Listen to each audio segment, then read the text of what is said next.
चितळे बंधू.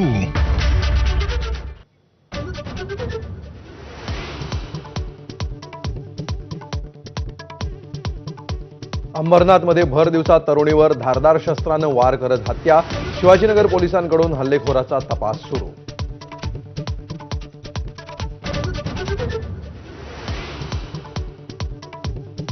दुहेरी हत्याकांडानं साईबाबांचं शिर्डी हादरलं.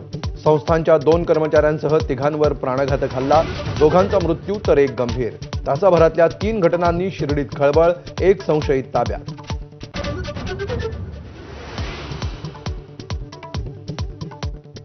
उपमुख्यमंत्री एकनाथ शिंदे यांची नाराजी अजूनही कायम.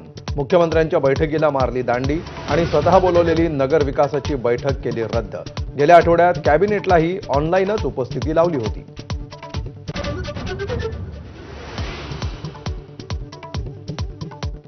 महाराष्ट्र विधानसभा निवडणुकीत 70 लाख नवीन मतदार वाढले. विरोधी पक्षनेते राहुल गांधींचा लोकसभेत दावा. शिर्डीत 7,000 मतदार एकाच पत्त्यावर.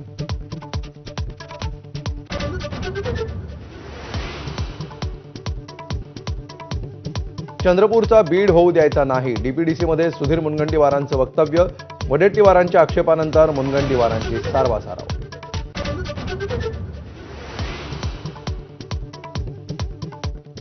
धनंजय मुंडेंनीच वाल्मिक कराडची ओळख करून दिली. जरांगेंनी सांगितला मध्यरात्रीच्या भेटीचा किस्सा. कृष्णा आंधळेला लपवून ठेवल्याचाही आरोप.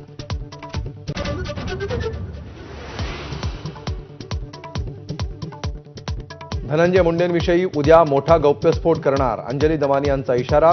भगवानगडाचे महंत नामदेव शास्त्रींनाही भेटणार.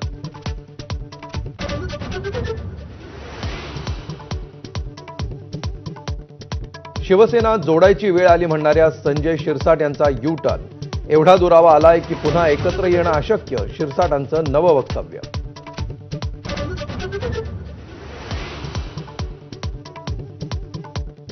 शासकीय कामं करणाऱ्या कंत्राटदारांची वेगवेगळ्या विभागांकडे तब्बल 90,000 कोटींची थकबाकी.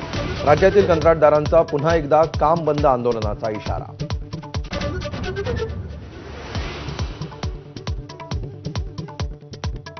राक्षेनं खरं तर पंचांना गोळ्या घालायला पाहिजे होत्या. पंचांना लाथ मारण्याचं डबल महाराष्ट्र केसरी चंद्रहारकडून संतप्त समर्थन. तर शिवराजचा पराभव सिद्ध केल्यास 1 कोटी देण्याचं कोच पोंगल यांचं आव्हान.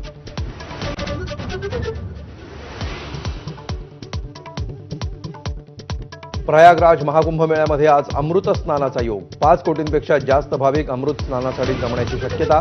साधू संतांसह भाविकांवर हेलिकॉप्टरमधून पुष्पवर्षाव. Headlines brought to you by Chitale Bandhu. ब्रेकनंतर पुन्हा एकदा